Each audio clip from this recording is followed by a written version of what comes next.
네, 북한이 또 한 번 핵실험을 준비 중인 정황이 포착됐다는 소식이 들어왔습니다. 한반도가 북핵 소용돌이에 휘말리면서 국제사회가 긴장하고 있습니다. 네, 이렇게 북한에 거듭되는 핵 위협에 실효적인 대응 방안은 없는지 오늘 전문가 모시고 알아보도록 하겠습니다. 박휘락 국민대 정치대학원장, 차두현 통일연구원 초청연구위원 나오셨습니다. 안녕하세요. 어서 오십시오. 안녕하십니까. 네, 안녕하십니까. 네, 차 의원님께 먼저 좀 여쭤볼게요. 북한이 네. 이제 지난 5차 핵실험 때 네. 55억 원을 썼다라고 얘기를 하더라고요. 예. 비용이 55억을 들었는데 지난 4차 핵실험 때도 그 정도 비용을 들었는데 이번에는 사실 규모가 한 2배 이상 컸다. 이렇게 사상 최대 규모다. 이렇게 좀 알려졌거든요. 네. 규모가 커졌으면 비용도 커질 것 같았는데 이렇게 커지지 않은 거는 어떤 이유로 좀 해석을 좀 해봐야 될까요? 네, 이 핵 분열 물질이 이 같은 양에서도요 기술적 진보에 따라서 폭발력이 얼마든지 늘어날 수가 있고요. 예. 또 지금 그동안의 실험을 보면 북한이 풍계리 집안이나 시설 안전 문제를 생각을 해서 폭발력을 또 임의로 통제한 그 정황도 포착이 됩니다. 그렇기 때문에 뭐 폭발력을 2배로 늘리기 위해서 돈 더 들고 그거는 아니죠. 네네. 뭐 반대로 앞서 말씀하신 대로 기술 진보에 따른 기술이 그만큼 나아졌다 이렇게 평가할 수도 있는 부분도 충분히 그렇습니다. 있는 거군요. 현재로는요. 예. 예. 사실 기존에 이제 핵실험을 했던 나라들을 보면은 보통 5번 정도 하면은 핵무기 소형화에 어느 정도 성공을 했다고 저희가 평가를 했는데 그렇다면은 북한도 지금 소형화가 어느 정도 성공을 했다고 평가할 수 있을까요? 성공했다고 봐야죠. 사실 뭐 지난 5차 핵실험은 그 탄두화된 그 핵무기의 그 시험을 해서 표준화 규격까지 했다고 그러니까 예. 우리는 사실은 이제 2013년 2월 달에 핵실험을 이제 개발하는 건 완료를 했거든요. 예. 우리가 인정을 자꾸 안 하려고 해서 그런데 이제 국방이라는 것은 가능하면 최악의 사태를 이렇게 대비하는 건데 우리는 자꾸 이제 최상의 사태를 대비하는 것 같습니다. 또 하나 중요한 것은 자꾸 핵실험을 추가적으로 하니 안 하니 그러는데 이제는 사실은 북한의 추가 핵실험에 대해서 그렇게 신경을 곤두세울 여유가 없습니다. 왜냐하면 이미 태풍이 지금 몰려오고 있어요. 그 태풍이 더 셌냐, 조금 더 셌냐, 뭐 좀 어떤 형태가 될 거냐 중요한 것이 아니고 우리는 태풍에 대비하는 데 전념을 해야 된다. 예. 지금 보면은 사실 말씀하신 대로 규격화의 표준화에 어느 정도 성공했다면 네. 기존에 이제 4차 핵실험 때만 해도 수소탄 폭발 실험했다면서 대성공 이러면서 홍보를 했었거든요. 네네. 근데 이번에 5차 핵실험 때는 그 정도의 반응은 안 보이는 것 같아요. 왜 그렇다고 좀 봐야 네, 될까요? 그러니까 뭐 이제는 이게 일상적으로 굳이 성공했다고 해서 그렇게 환호할 만큼의 이제는 정도도 아니라는 거예요. 북한 입장에서도요? 예, 북한 입장에 자기네는 이미 핵 보유국이었고 그 기술 자체가 진보돼 가는 것뿐이기 때문에 네. 뭐 없던 기술이 생겨난 게 아니란 얘기죠. 예. 그러니까 그만큼 자기네는 뭐 자신 있다 이렇게 반대로 그런데 해서 제가 이제 조금 전문가하고 이렇게 논의해본 바에 의하면 4차 핵실험이 이제 증폭 핵분열탄, 예. 이제 광의의 뭐 수소폭탄을 볼 수 있는 거죠. 예.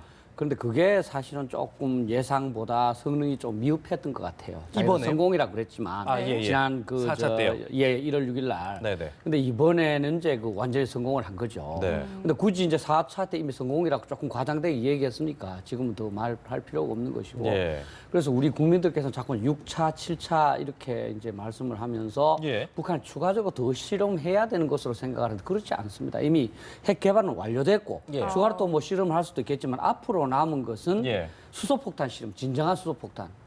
근데 그 수소폭탄은 뭐 수백 배에서 뭐 1000배 이상의 이제 그 위력이 나오는 거니까 보통 원자 폭탄에 예. 대단하죠. 그건 사실 실험하기도 굉장히 어렵거든요. 이웃 국가에 상당한 영향을 줘야 되니까. 예. 과연 그것을 실험할 것이냐, 안 실험할 것이냐 문제지. 예. 지금 이미 북한은 증폭 핵분열탄을 만들었고 그걸로 탄두에 실을 정도로 표준화 규격화했고 예. 이제 사실 계속적으로 생산을 해서 탄두에 끼우면 되는 거죠. 예. 그러니까 이미 저는 우리를 이제 이 마음만 먹으면 예. 우리 어느 도시를 공격할 능력을 갖췄다 저는 이렇게 봅니다. 오늘 아침에 이제 나온 이야기로 보면은 국방부가 발표한 이야기인데요. 북한의 추가 핵실험 준비가 항상 되어 있다라고 이야기를 했는데 지금 말씀하신 거랑 좀 비슷한 내용인 것 같고요. 네, 그렇죠. 근데 그것도 국방부가 사실은 뭐 핵실험 준비됐다 한두 번이 아닙니다. 매번 그것도 사실 우리 늑대와 양치기 소년처럼. 예. 근데 사실은 아까도 말씀드린 핵실험을 다음 더 하는 거 이게 이제 중요한 게 아니다. 이미 태풍이 우리 전체를 삼킬 정도로 큰 게 있다는 게 확신됐다면 이제는 그것이 발전되는 것보다는 우리가 어떤 대비를 해야 될 것인가 예. 여기에 집중해야 됩니다. 네. 지금 보면은 뭐 좀 풍계리 얘기만 좀 더 들어보면 국방부에서 좀 발표한 있다는 내용이 있어서 네. 지금 보면은 뭐 그 오전까지만 해도 뭐 세 가지 갱도 중에 3번 갱도에 이번에 이제 추가 네네. 실험 가능성이 있다 그랬는데 뿐만 아니라 뭐 2번 가지 갱도도 있고 뭐 여러 가지 이제 그렇죠. 갱도들이 있다라고 얘기를 하더라고요. 어떻게 좀 분석을 좀 해봐야 될까요? 이제 그 1월에 핵실험을 한 이후에 풍계리 인근에서 각종 위성 사진을 분석을 하면요. 예. 그 핵실험 갱도를 하나만 파놓은 게 아니라 예. 예비로 여러 개를 지금 파놓은 상태예요. 예, 예. 그렇기 때문에 어느 갱도든지 지금 그 이 핵실험을 이론상 할 수 있는 그거는 있고요. 네. 그 박희랑 원장님께서 말씀을 하셨지만은 이제 한 번 더 핵실험을 한다면 이미 지금까지도 제가 볼 때는 이제 자기 능력은 보여준 거죠. 네. 이제 한 번 더 핵실험을 한다면 네. 지금 계속 이제 미국은 인정 안 하겠다 아닙니까? 예. 그러면 확실한 능력을 각인시켜줄 뭔가를 보여줘야 되는데 한 번 더 보여준다? 예, 근데 이제 문제는 네. 이 다른 그 핵국들이 했던 네. 실제로 뭐 핵무기의 투하 실험을 한다든가 지상핵 실험을 하기에는 북한의 그 이 여건상 한계가 있어요. 그렇기 때문에 네. 모두 5번을 예. 풍계리에서 지하핵 실험을 한 겁니다. 지하에서요. 예. 그래서 만약에 이제 아마 6차 핵 실험이 마지막이 될 가능성이 크고요. 한다라고 해도. 네. 그러면 6차 핵 실험을 할 경우에는 뭐 수폭탄이라는 것 자체가 지하 시설에서 하면 그게 주장하는 것 빼고는 특별하게 그 차이가 날 만한 걸 발견하기는 힘들거든요. 네. 다만 풍계리 시설의 위험성을 감수하면서까지 예. 이제 더 안 할 거기 때문에 예, 예. 확실한 폭발력을 보여주려 할 가능성도 있고요. 예. 제가 그럼 볼- 규모는 더 커질 수 있겠군요. 훨씬 예, 더. 그럴 수도 있고요. 네. 저는 이제 다른 쪽에서 보고 싶은 게 지금 이제는 과연 이거를 그러면 탄도에 실어 나를 수는 있느냐, 예. 탄도 미사일에 이런 얘기들인데 굉장히 재미있는 게요. 북한이 작년부터 일종의 지금 그 이 핵실험이나 미사일 발사 실험을 국제사회하고의 커뮤니케이션 수단으로 활용을 하고 있어요. 뭐냐면 국제사회에 질의응답을 보내는 방식으로 된다는 거예요. 예. 금년 1월에 1, 2월간 그 과연 북한이 잠수함 발사 이 탄도미사일 SLBM 발사 능력이 있을 건가라는 논쟁이 미국 내에서 있으니까 예, 예. 금년도 상반기하고 8월에 걸쳐서 집중적으로 보여줬단 말이에요. 답을 준 거군요. 예. 그리고 이제 그 금년도 중반쯤 한 4, 5월이죠. 또 하나 논쟁이 그러면 이제 한반도뿐만 아니라 그 이외 지역에 위협이 될 수 있냐 그랬더니 이제 무수산 보여줬어요. 고각 네. 발사를 예. 통해서요. 재미있는 게 9월 5일 날 예. 그 노동미사일, 개량형 노동미사일로 추정되는 이 발사체 3개를 쐈죠. 네. 북미 이 방공사령부 노래드라고 합니다. 여기서 브리핑을 하면서 아직은 본토까지는 아니다. 예. 아마 제가 볼 때는 핵실험 준비도 핵실험 준비지만 미 대통령 선거가 있는 11월 이전에 이 KN-58이라든가 예. 이런 그 이 본토에 거의 근접해서 닿을 수 있는 그 장거리 미사일 발사 실험도 할 수가 있고요. 예. 세 번째는 미사일하고 핵무기가 핵탄두가 결합된 형태예요. 이거는 아까도 말씀드렸지만 함부로 다른 데다가 했다가는 정말 전쟁 납니다. 예. 그러니까 제가 주목하고 있는 건 미 공화당에서도 언급을 했고 예. 이 핵폭탄을요 아주 고공의 상공에서 터뜨리면 핵 위험은 상대적으로 적은데 예. 이게 그 이 일렉트로마그네틱 펄스라 그래가지고 전자 예. 파장이 발생을 하면서 근처의 모든 전자 기기들이 스톱이 됩니다. 예. 네. 아마 이런 시위도 한번 고려를 해볼 수 있지 않을까 생각이 되고요. 예. 어쨌든 북한의 입장에서는 지금 미 대통령 선거의 결과가 나오는 11월까지는 계속 긴장을 올릴 것 같아요. 어떻게 좀 전망하세요? 지금 보니까는 굉장히 위협 수위를 계속 높여갈 것이다 이렇게 얘기를 나오고 있는데. 예, 저도 뭐 저 차 박사하고 대체적으로 일치하는데요. 네. 일단 이제 저는 그 우선 그 전에 지금 우리가 핵실험이라고 그러는데 사실은 3차까지는 핵실험이라고 볼 수 있지만 네. 4차, 5차는 어떻게 보면 핵무기 폭발 시험, 5차는 핵탄두 뭐 성능 시험 이게 맞습니다. 예. 핵실험은 실험실에서 한 것이 예. 과연 익스페리먼트가 제대로 이제 된 대로 나오느냐 하는 부분인데 이미 예. 핵탄두를 만들어서 예. 그거를 이제 한번 시험 평가해 보는 거거든요. 예. 이건 우리가 통상적으로 말하는 핵실험하고 조금 다르게 우리가 뭐 미사일 테스트한다. 그 테스트의 성격이 더 크다. 예. 이미 완성됐다고 봐야 되고요. 네. 이제 그래서 이제 핵은 저는 완성됐다고 봐야 되고 네. 그 다음에 이제 미국을 공격하는 건데 사실은 이제 장거리 미사일 발사가 가장 관건이다. 네. 사실 이 동창리에 있는 그 발사대를 50m, 67m로 이제 올린 게 오래됐거든요. 예. 그럼에도 불구하고 2월 7일에는 옛날에 쐈던 그 광명성 3호와 같은 엔진을 썼거든요. 예. 근데 저는 그 지금 개발하고 있을 것 같다. 큰 좀 더 이 대륙에 도달할 수 있는 대륙간 탄도탄이라 할 수 있는 그런 큰 엔진의 탄도 미사일을. 그럼 사실 이거를 이제 만약 시험 발사해서 큰 엔진에 많이 실을 수 있지 않습니까? 예. 그죠? 네. 지난번에 그 광명성 사원 한 200kg 실었거든요. 그럼 한 500kg 실을 수 있는 그런 엔진을 발사한다면 예. 진짜 이제 미국을 핵 미사일로 공격할 능력을 갖췄다. 예. 그리고 이제 미국한테 이제 그 엄포를 놓을 수가 있는 거죠. 만약에 그렇게 된다면 미국은 어떤 식으로 대응을 할 거라고 예측해 볼 수 있을까요? 사실 뭐 미국이든 한국이든 참 어려운 것이 우리 자유민주주의 국가이기 때문에 선제 공격을 할 수가 없지 않습니까? 네. 그죠? 그래서 그게 제일 어려운데 저는 그 정도 되면 이제 한미 양국이 또 뭐 일본하고 또 자유민주주의 또는 이제 유엔의 결의를 통해서 어떤 군사적 조치를 가할 수도 있다 저는 이렇게 봅니다. 예. 지금 앞서서 이제 그 박 교수님께서는 사실 이제 북한의 지금 현재 상황을 보면은 핵 보유국이나 마찬가지다. 이제 인정을 어느 정도 좀 해야 된다. 이렇게 얘기를 하셨었거든요. 예. 대비를 그렇게 해야 된다는 얘기죠. 대비를 해야 되겠죠, 물론. 그렇다면은 사실 북한을 인정하는 것과 인정하지 않는 것 무슨 차이가 있는 건지 좀 궁금합니다. 자, 핵 보유국 인정이라 그러는 개념을 한번 다시 따져보자고요. 예. 그 뭐 핵 보유국 됐다고 국제적으로 핵 보유국이다 이렇게 라이센스 주는 거 아니에요. 예. 그다음에 핵 보유국 클럽끼리 신임 멤버니까 멤버십 카드 주고 저녁이나 같이 먹자 이러는 거 아닙니다. 네, 네. 네. 그리고 핵 보유국이 되는 과정에서요.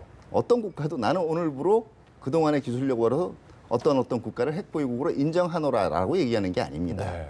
크게 세 가지 단계를 겪는데요. 이스라엘 같은 경우에요. 자기네들이 핵 가지고 있다라고 얘기한 적 한 번도 없어요. 근데 핵 가지고 있냐고 물어보면 또 부인을 안 해요. 네. 이렇게 공식적으로 얘기는 안 하지만 누구나 보더라도 머릿속에 각인돼 있는 겁니다. 저 능력이 있다. 예, 예. 그렇기 때문에 이스라엘을 많은 경우에 지금 핵 보유국으로 집어넣고 있는 거거든요.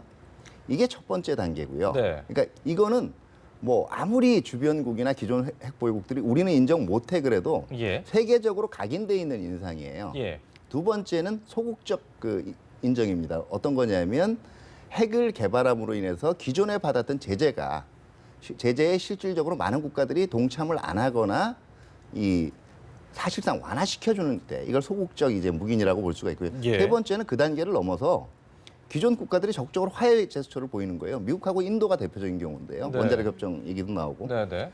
북한이 지금 노리는 거는 네. 일단 지금 제일 첫 번째 단계에 한 8분응선 자체를 넘었다고 보고 이걸 완전히 이제 공식화시키는 거고 예. 두 번째는 이제 아까 얘기한 소극적 무기내 단계 예. 뭐 3까지는 기대 안 할 거예요. 1, 2만 가도 네. 자기네들은 상당한 이제 그때부터 성과를 거뒀다고 생각할 거니까요. 그 한 가지 추가하고 싶은 게 이제 사실 이제 군인들을 만나도 가끔 뭐 우리가 북한이 핵을 갖고 있습니다라고 우리가 이 얘기를 하면 예. 그게 묵인 또는 저 핵 보유국을 인정하는 것으로 생각을 해서 우리는 못한다 이런 얘기를 해요. 네. 그렇지 않습니다. 우리가 예를 들어 북한이 예를 들어서 10여 개의 핵무기를 갖고 있다고 해서 핵 보유국이 되는 것도 아니고 네. 우리는 대비해야 되는 거죠. 북한이 예를 들어서 뭐 20개를 갖고 있다면 20개 갖고 있는 걸 평가를 해서 우리가 어떻게 대비할 것인가 이렇게 해야지 우리가 20개 갖고 있다고 해서 북한이 그럼 뭐 핵 보유국이 인정되는 게 아니거든요. 예. 조금 그 착오가 있는 것 같아요. 네.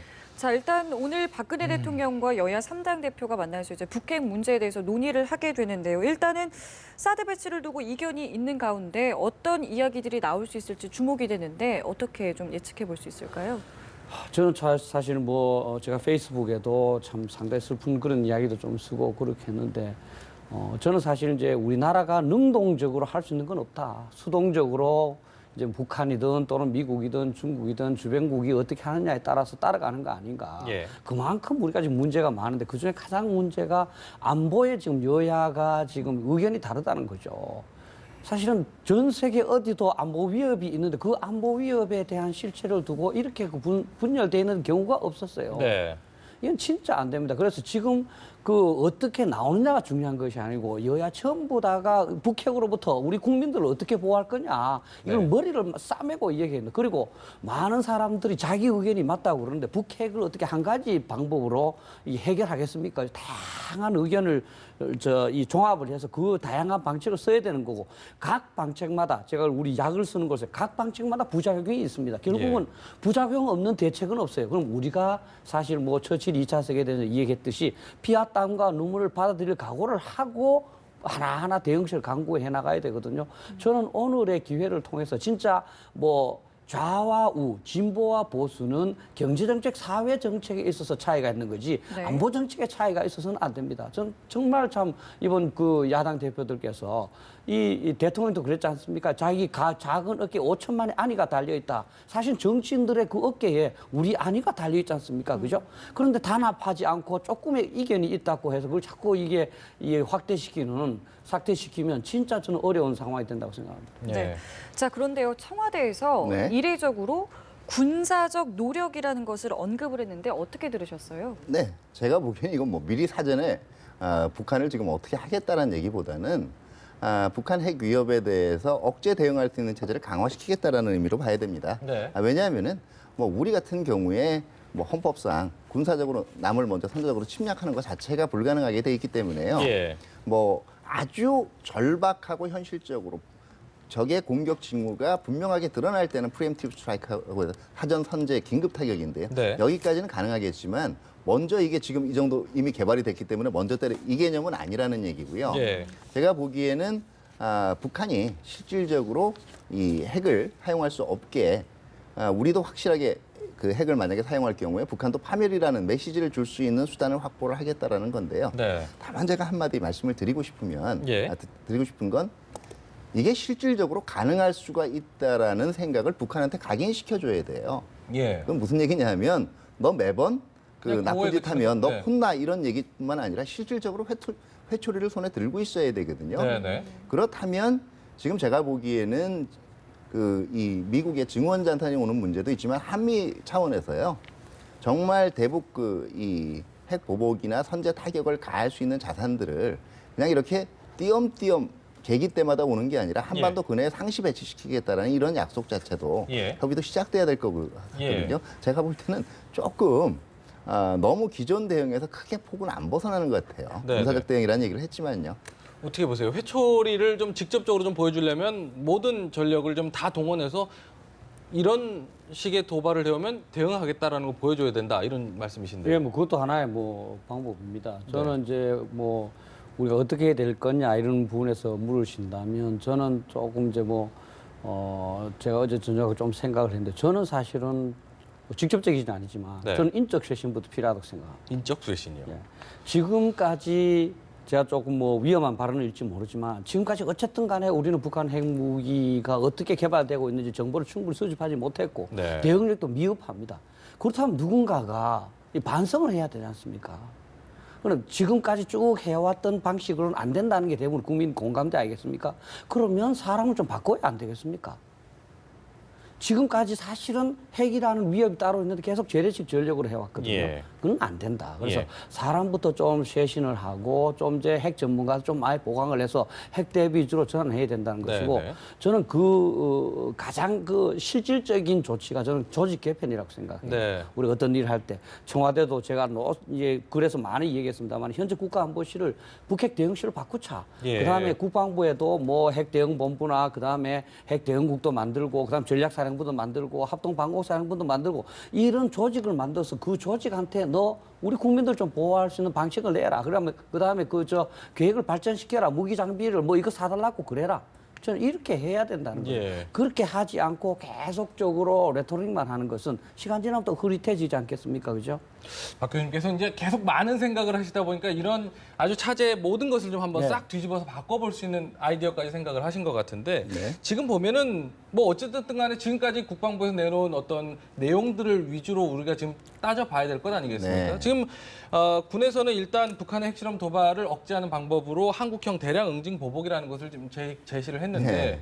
이게 지금 사실 뭐 우리 국민들은 처음 맞이하는 개념이 아닌가 이런 생각이 들기도 예. 하고요. 어떤 개념인지 설명을 좀 해주시죠. 예, 이게 바로 이제 코리안 매시브 퍼니시먼트 앤드 리털레이션 네. 한국형 대량 응징 보복이에요. 그러니까 북한으로부터 어떤 최초의 핵 공격이 있었을 경우에는 거기에 초반부터 북한 정권의 지도부, 네. 그러니까 이 사용을 명령한 북한 정권의 지도부를 물리적 그리고 정치적으로 완전히 제거하겠다는 얘기. 물리적으로 한다라는 거는 네. 직접적으로 타격을 가한다는 거고요. 네. 정치적으로는 더 이상 이 정권 그 지도부가 나머지 조선인민군, 북한군한테 명령을 내릴 수 없는 상태를 만들겠다라는 예. 얘기인데요. 네. 이 개념이 사실 어제 오늘의 얘기가 아니거든요. 그러면 이제는 실질적으로 어느 정도 전력이 구비가 돼 있기 때문에 이게 충분히 가능하다는 확신을 줘야 되는데 네.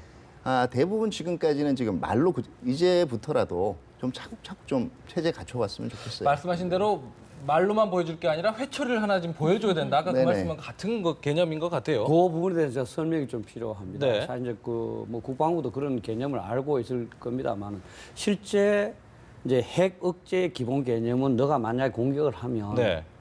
더 큰 피해를 입을 거다 이거 아닙니까? 네. 그래서 우리가 미국의 핵무기로 응징보복하겠다는 거 아닙니까? 예, 그죠? 예. 근데 미국의 핵무기가 없으니까 우리로 살 수 있는 게 뭐냐? 예. 그게 사실은 우리가 북한한테 던지는 메시지가 만약에 핵 공격을 가하게 되면 우리는 북한 전체를 초토화시킬 수는 없다. 그러나 김정은을 비롯한 수뇌부는 우리가 공격해서 사살할 수가 있다. 우리는 그러한 그 폭탄도 갖고 있고 조직도 갖고 있고 그다음에 이 운반 수단도 갖고 있다. 침투 비행기도 갖고 있다. 능력이 이런 걸 충분하다. 보여줘야 되는 예, 거예요. 예. 그래서 실제로는 김정은을 사살하는 게 중요한 것이 아니고 김정은한테 우리가 마음만 먹으면 너를 언제든지 제거할 수 있다는 그런 능력을 보여줌으로 해서 김정은이 핵 공격을 하려고 마음 먹더라도 조심할 수 핵 공격해서 네. 남한을 초토화시킬 수 있지만 내가 죽을 수도 있구나 하는 생각을 갖고 안 하도록 해야 되는 거죠. 네, 네. 이 억제 개념으로 봐야지 이거를 예를 들어서 뭐 김정은이만 사실은 사살한다고 해서 북한이 우리한테 핵 공격 안 하는 건 아니지 않습니까? 예, 예. 다 다른 사람이 대체할 수도 있고 또 이미 명령을 내려버릴 수도 네. 있고 그래서 억제 개념에서 굉장히 정교하게 이런 걸 입안을 하고 예. 또 이제 뭐 발표도 하고 또 훈련도 해야 됩니다. 지금까지 내용으로 봐서는 억제력이 좀 있다라고 보세요? 효과가 그건 뭐- 있을 거라고 보세요? 이제 이 부분은 우리가 사실 장점이 많이 있습니다. 우리 이제 뭐 비행기가 워낙 북한 비행기도 굉장히 첨단이고 예. 또 이제 뭐 GBU-57처럼 상당히 이제 지하 관통하는 탄도 있고 또 미국이라는 그 어떤 재래식 무기가를 우리가 사는 거에 대해서는 적극 협조하거든요. 예. 사실 미국이라는 우리 쉽게 말하면 변기창이 있기 때문에 우리가 필요한 무기를 사서 하면 사실 개념만 명확하다면 단기간에 어느 정도의 능력은 저는 구비할 수 있다 해서 다만 너무 막 국민들한테 그냥 우리가 굉장한 것처럼 해서 조금 이 마음으로는 안도할 수 있으나 좀 북한한테 좀 이제 이 거부감을 오히려 네. 또 이제 신뢰를 좀 불신을 줄 수 있는 그런 건 좀 은행은 자제해야 된다고 봅니다. 예. 자, 일단은 이제 미국의 전략 무기를 순차적으로 투입을 한다고 합니다. 당초 네네. 이제 오늘 원래 출격할 예정이었던 미국의 전략 폭격기죠. B1B도 있고요. 예. 자, 이런 것들이 어떻게 북한에게 실질적인 좀 위협이 될 수 있을까요? 이게 이제 지금 사실은 이 전략 폭격기 같은 경우에요. B2 스텔스나 이제 B1 이건 초음속 이 가변익 폭격기입니다. 네. 이게 사실은 이 미러가는은 대부분 한 1970년대까지 실험을 해보다가 주로 ICBM 위주로 간 이유가 둘은 방공력이 워낙 뛰어나요. 요격 능력도 뛰어나고요. 근데 북한 같은 실질적으로 이미 항공력에 있어서 상당히 열세에 있는 이런 국가들한테는 굉장히 부담이 될 수가 있고요. 중요한 거는 이 북한도 방공망이 나름대로 굉장히 강박관념을 가지고 건설을 해왔거든요. 예. 만만치는 않아요. 근데 이 B1 같은 경우에는 가지고 있는 무기 체계나 항속 거리가 충분히 이제 이 북한의 방공망을 돌파할 수 있고요. 네. 또 하나 장점은 북한의 영공이나 영역 안에 들어가지 않고도 북한의 정권 중심부를 타격할 수 있는 능력이 있는 거죠. 예, 알겠습니다. 아까 앞서서도 이제 여야 3당 대표와 이제 청와대 박근혜 대통령이 만난다는 얘기를 말씀을 드렸었는데 한 가지만 더 궁금한 게 이런 가운데 여권에서는 지금 핵 무장론 얘기가 나오고 있거든요. 그러니까 핵은 핵으로 대응을 해야 된다. 이런 대응 방안에 대해서는 어떻게 좀 평가를 좀 하세요?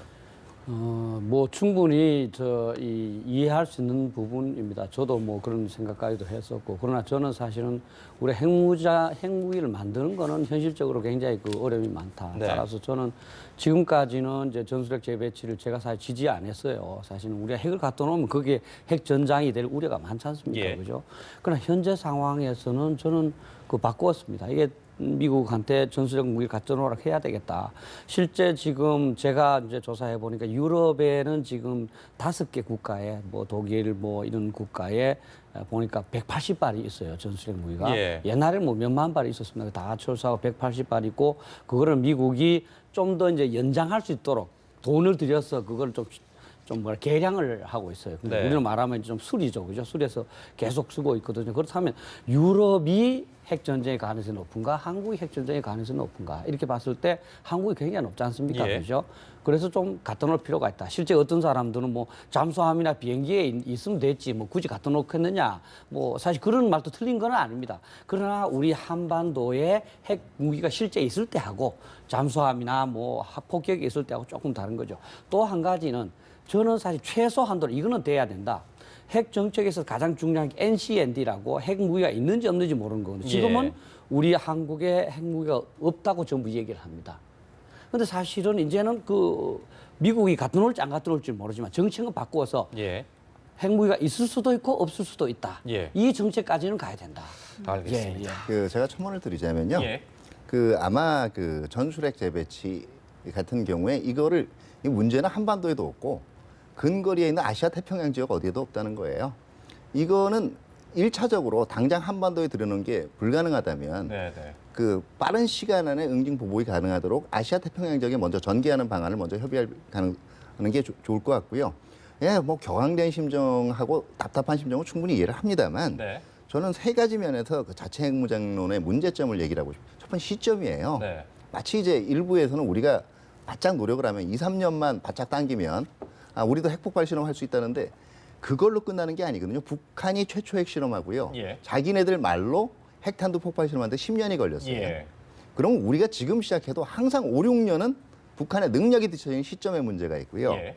두 번째는 핵 위협을 받고 있기 때문에 내가 핵무기를 가진다는 건 좀 미안하지만 북한에 놓은 거예요. 네, 그렇죠. 네. 북한은 북한은 처벌받아야 되고 우리는 예외란 논리를 참 이거는 어떻게 보면 국제사회를 설득시키기 힘들고요. 예. 세 번째 결정적인 건요.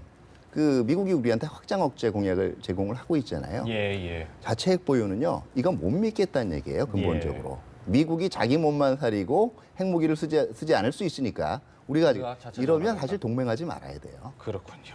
알겠습니다. 지금까지 박규락 국민대 정치대학원장과 차두현 통일연구원 초청연구위원과 함께 북한 핵실험 관련해서 이야기 나눠봤습니다. 오늘 말씀 고맙습니다. 네, 감사합니다.